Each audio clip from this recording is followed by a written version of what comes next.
Welcome to Conversations with Zaki Baruti, with your host, Zaki Baruti. And like I always want to give a shout out to my biological family, what's going on, to the Universal African Peoples Organization family, what's happening, and to the New Life Evangelistic Center family, headed by Reverend Rice. Keep up the great work. And a shout out to our cameraman, Bob. On that note, we'll have another great show. And back in studio with me again is none other than a internationalist, a brother who's the chairman of the African People's Socialist Party, and that's Brother Omaliye Yeshitela. Welcome again to Conversations with Zaki Baruti. At our last conversation, which the show was just so quick, we were at the tail end talking about Venezuela. And you know, that's Venezuela has been in the news, and the United States under the leadership of Trump and others. In fact, John Bolton made a statement about the Monroe Doctrine still being alive and well.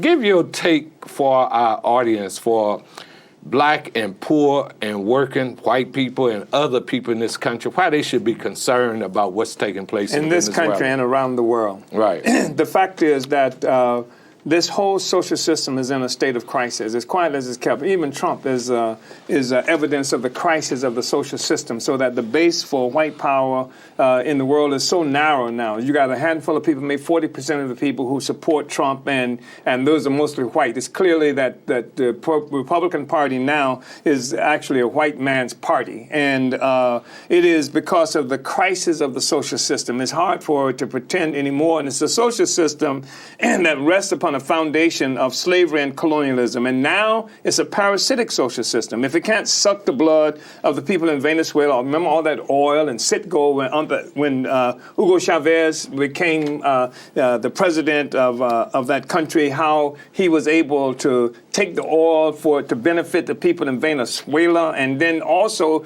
even Africans.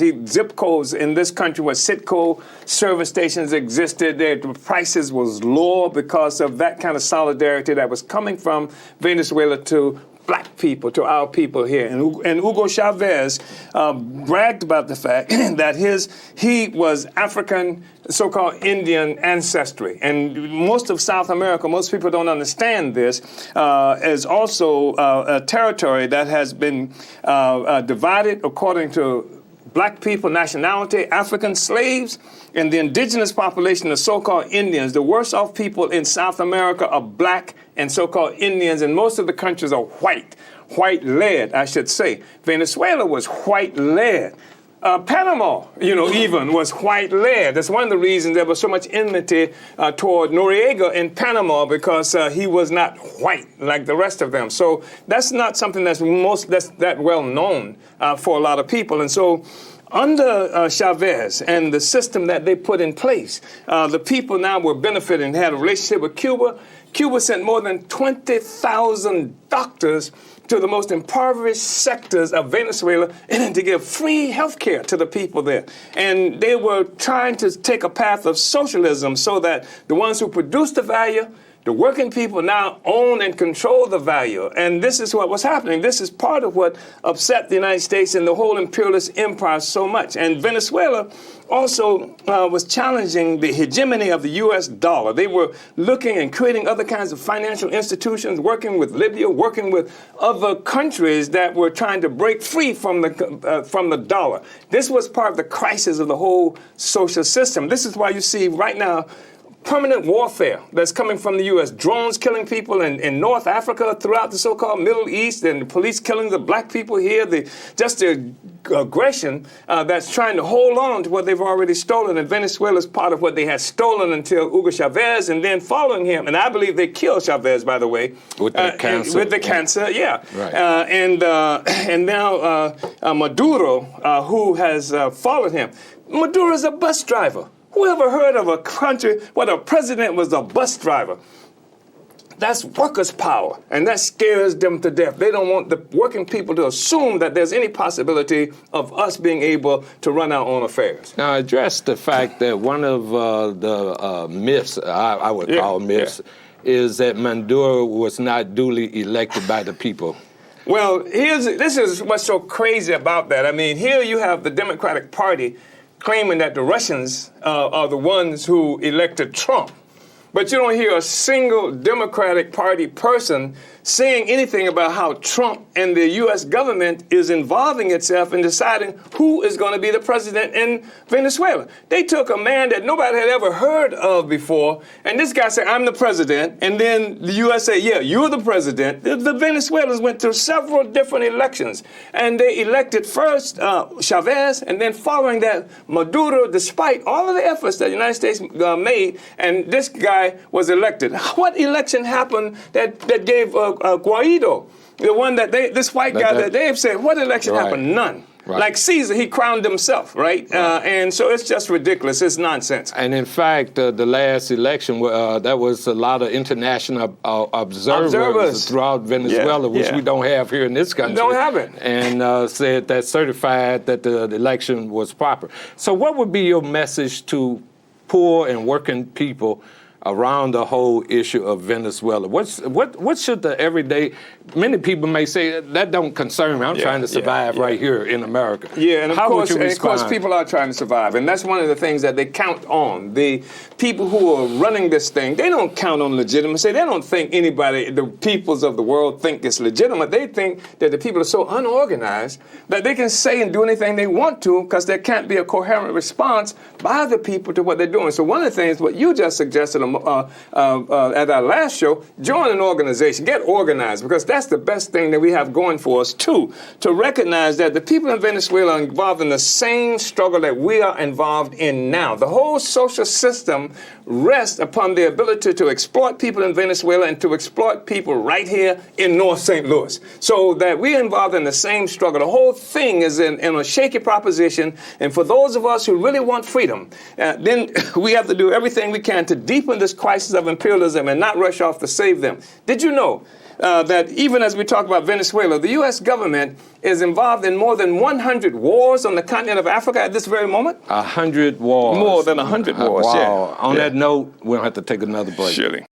It's the gifts of caring people like you that help keep the Zaki Baruti Show on the air, dealing with hard issues that we must begin to recognize in our community, issues that are frequently ignored by much of the existing media. And St. Louis and the St. Louis area is a community that's famous for its Jim Crow policies of keeping the people down by elevating the rich and the powerful. I want to encourage you to get a copy of the book Through the Fire as you share your gift of $10 or more to help keep Zaki's program on the air and directly help the hurting and the homeless. This book goes into great detail of how the bigotry and the self-centeredness of the rich and powerful it was implemented through the politicians to drive the homeless out of the area by shutting down the work of New Life Evangelistic Center. But the work isn't shut down. It's moving forth in many other different locations. It's moved out on the streets among the people, and it's working to get back into 1411 Locust, all of which is made possible through the prayers and gifts of caring individuals like you.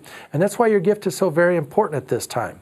And as you share that gift with New Life Evangelistic Center of $10 or more at P.O. Box 473, St. Louis, Missouri, 63166, be sure you request your copy of Through the Fire. Yes, God is moving in a mighty way. New Life Evangelistic Center has not given up in spite of all the persecution. It's given it to God, and we're seeing Him now do exceedingly abundantly beyond what we can even ask or think. I ask you to continue to pray for us at the New Life Evangelistic Center as we're working to continue to bring you community programming like the Zaki Baruti Show and are out on the streets among the homeless, working among the homeless, distributing bus tickets every week and emergency supplies for them, opening up safe houses for the homeless, women and children, expanding training programs for the homeless.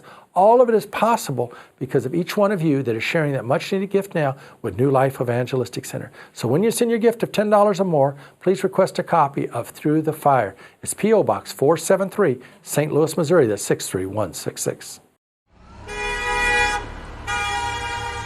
How important are St. Louis Metro passes to the needy? To provide stability and permanent change to the homeless, they need jobs. But how do they get transportation to look for work when they have no money? And when they find a job, how will they get there? Become a part of NLEC's Metro Pass program and help bring enduring change to a life. I have doctor's appointments that I have to attend, going to seek jobs and putting in applications. I really would like you to understand the importance and the need for this ministry, and anything that you can do to keep this ministry going. Please know that it is an extension of God's love. Welcome back to Conversations with Zaki Baruti. In the studio with me for a short time is Brother Omaliye Yeshitela. And I only say a short time because one of his representatives will also be sitting in the seat that he's sitting in, talking about a very important date that's coming up, and that's African Liberation Day. And any concluding statements about Venezuela, then we'll talk a little bit about African Liberation Day. I just think that it's really important for African people, for our people, to understand that the struggle of people in Venezuela is our struggle. The struggle of Maduro is our struggle. The struggle that was initiated by Hugo Chavez, that's our struggle. And the U.S. government and others knows that. The fact is that the Venezuelan government, under this regime, extended all kinds of solidarity to black people here and other places. In Venezuela, there were regular conferences, and they provided spaces for African people from everywhere to get organized to fight against our oppression.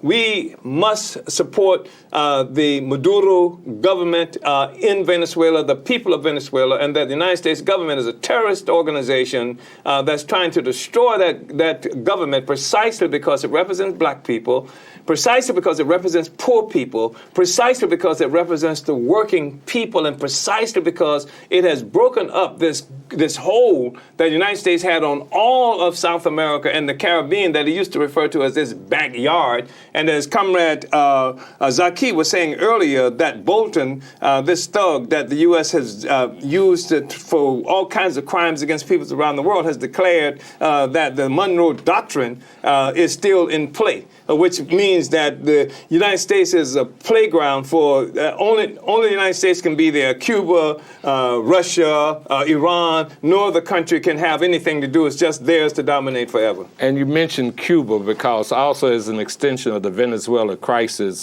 Cuba is also coming under attack. In fact, they're talking about a complete blockade of Cuba. So just that real quick. Yeah, and that's critically important because one of the things that they have... they invaded Cuba. The United States invaded Cuba. The United States put in power the person who was there before the Fidel Castro and the Cuban Revolution. It was their playground. It was Batista. Batista. They put them in power, and so the Cuban people took their country back. It was a playground. I mean, the thugs, the gambling, the gangsters, and what have you. That was what they had, and Cuba took it back. And it not only did it do that, but it extended solidarity to people all around the world. Cubans died for black people in Angola, fighting against the South African regime that the United States government was supporting. Cuban troops, thousands of them went into Angola, stood side by side with other black people. I say other black people because they were Africans too. And they fought against the white South Africans, and many of them stayed in Angola after this whole struggle. So Cuba is very dear to our heart, and Cuba was the main primary representative of the whole notion of the working people having control of our resources and, of course, taking it all back from the Yankees. That is to say, the U.S. imperialist powers. And Cuba, that's one of the reasons Cuba came under attack, and it's still under attack. Right, absolutely. Just why Haiti, of course, the first black republic on earth since slavery, Haiti, that stood up and said that any slave, any place on the earth you get to Haiti, you will be free. And that Haiti is still punished for that even today. Absolutely. Turning from international politics and tying it in right here in St. Louis, and then getting to African Liberation Day, there's a homeless center that was closed, New Life Evangelistic Center, a couple of years back, led by the current mayor. You want to just quickly address that? Yeah, I mean, this whole thing, it's illegal to be homeless. It's illegal to be hungry. They're the one who create the hunger and the homelessness, and then they make it illegal so that you get stuck and punished for the situation they created. There's a war that's being made here in St. Louis that for many people is undisguised. And we catch the brunt of it in our lives, in our homes and things like that. I mean, not just because we don't have jobs, except for that. also has consequences in our community. When you look at the high incidence of violence that happen among us and between us, or you have a situation, they have a ring of steel around our communities and they starve us and create these conditions, act like they're surprised when it happens, and the homelessness is another thing. You look at St. Louis in something like in the 50s, there were nearly 1 million people living in St. Louis. And then coming with the growing struggle of black people, then by the 60s, you see that there are only 300 and some odd thousand, now maybe barely 300,000 people. But to make sure that we don't have any power, now they're talking about cutting the wards so that you only have 14 where there were once 28. And now they're talking about merging the county and the city, now bringing in the National Guards, all kinds of stuff like that to disempower black people. And homelessness is one of those things that they use to gentrify our communities and to have maximum control and maintain our starvation and poverty. Yeah, quickly together, you mentioned, so you're talking about this project, Better Together. I always like from a brother who I know that's in the community, Shine Shoes, is rather than calling it Better Together, should be better for them. Better for them, exactly what on it that is. note, though, real quickly, we will be having one of your representatives in your seat discussing African Liberation Day. African Liberation Day. What is African Liberation Day? That's a really important day because in May of 25th, 1963, at the founding of what is called the Organization of African Unity, where black people from all around Africa in particular, they came together and organized this entity that supposedly represents black people everywhere. On this day, it was declared African Liberation Day by the May 25th. May 25th. May 25th was determined to be African Liberation Day. And then not much happened with that date, although the OAU was relatively active and certainly certain forces like Kwame Nkrumah supporting resistance and revolution all over the African world. But in 1972, a young man at the time, his name was Owusu Sadauki, who had been known as Howard Fuller. He went into to Portuguese-held Mozambique. Okay.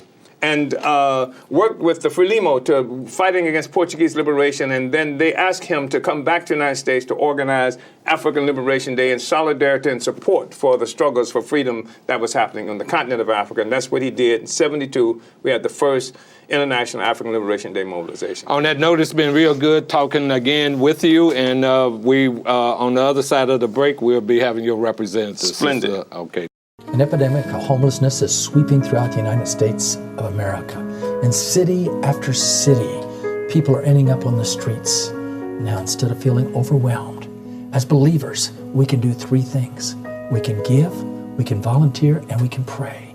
We can pray for the homeless refugees that we're finding in one city after another, all over the United States.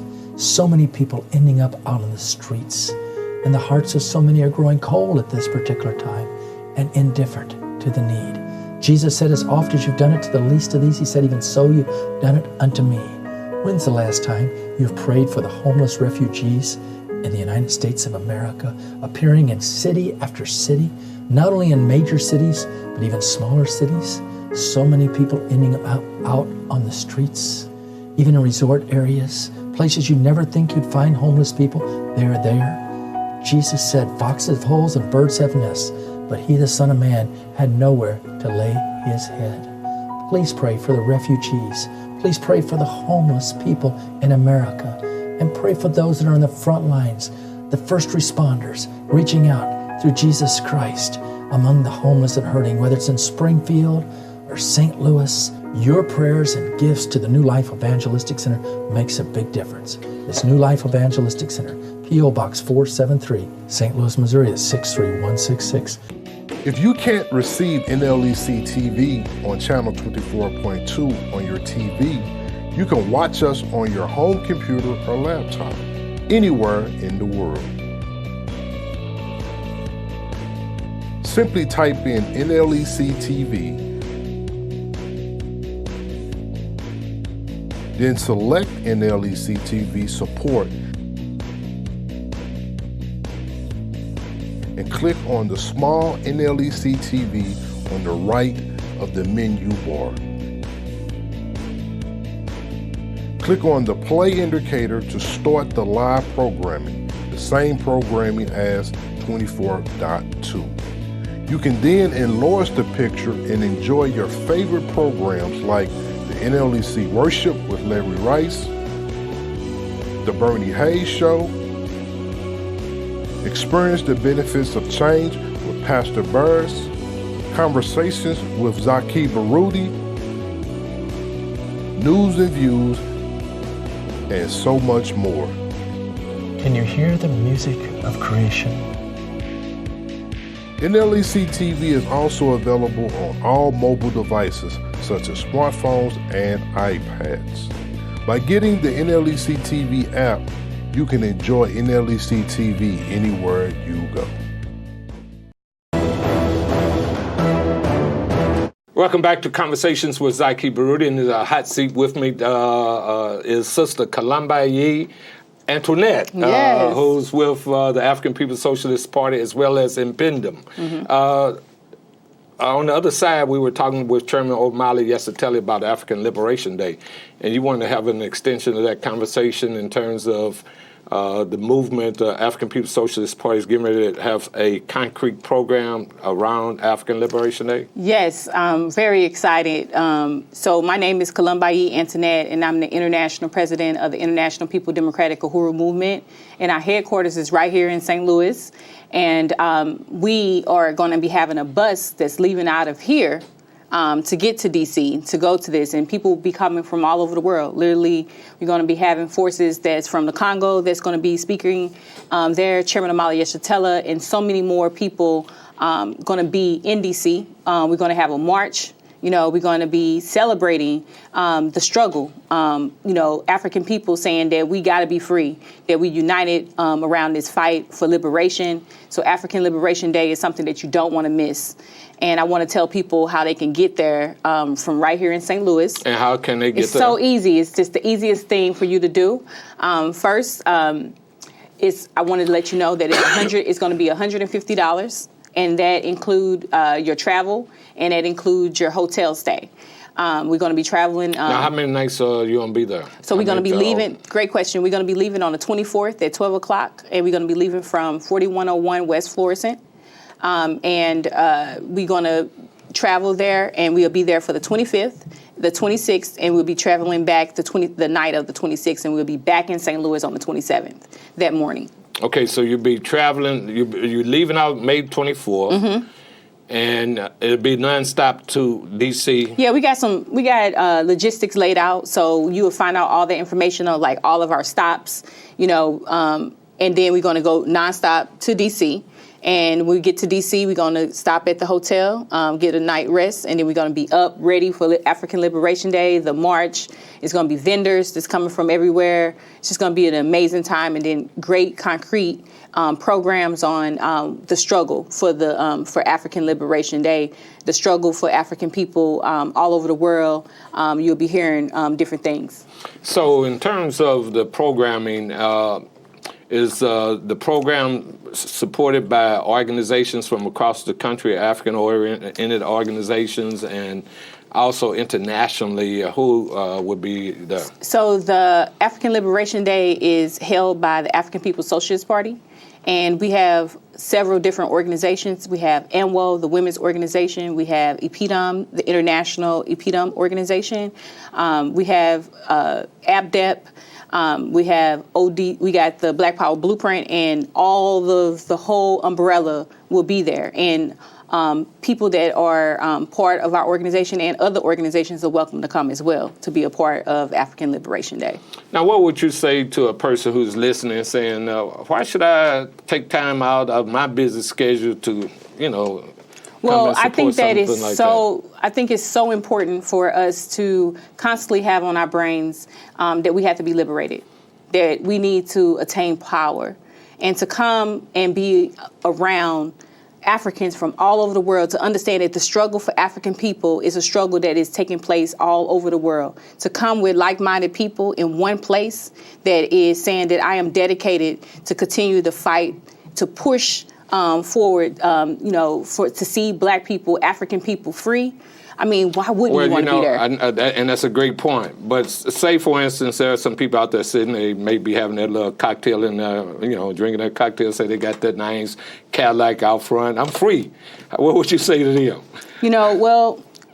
Unfortunately, you probably describe the petty bourgeoisie that feel like they're free. But just imagine your son leaving your house, walking down the street with a tea and Skittles and being shot down by the police. I think the reality that you don't have no courts and you have no protection for your child to get justice for your child. That is a real reality, that you're not free. That your kids have to go to school and say the American flag and learn history that is not their history. That is a reminder that we're not free.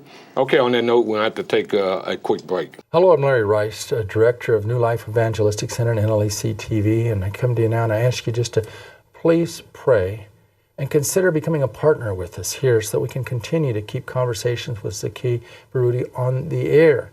It's only because of the faithful support of individuals like you that we can provide this service along with a multitude of services to the poor, the fatherless, the widowed, the hurting, and the homeless. Your prayers, your gifts right now are absolutely essential as we confront gentrification in our community of rich and powerful people that want the poor and homeless out of sight and out of mind. We're trying to get 1411 open back up again. We can do that if you will help us. We can provide shelter once again. We're doing it in many other locations, but we need your help now to keep conversations with Zaki on the air and to help those that are hurting and need. And it's New Life Evangelistic Center, P.O. Box 473, St. Louis, Missouri. That's 63166. Or you can discover us online by going to nlecstl.org. Thank you for praying, caring, and sharing at this critical hour. John 11, verses 25 and 26. I am the resurrection and the life. He who believes in me will live, even though he dies, and whoever lives and believes in me will never die.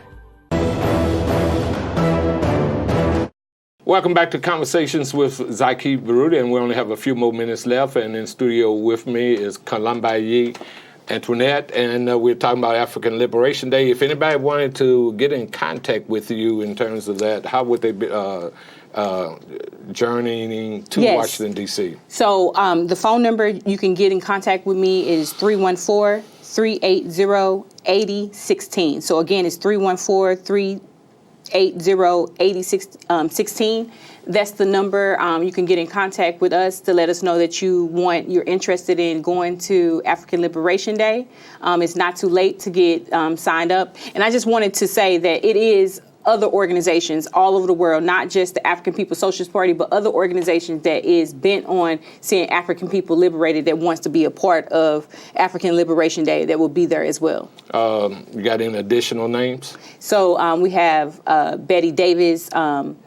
She's part of an organization. We have part of what, the abolitionist movement, I believe. Okay, and anybody else? We have.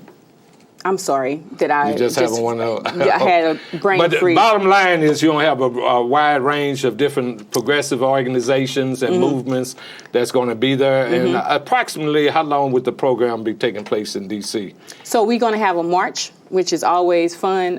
Nice to be a part of a rally and a march.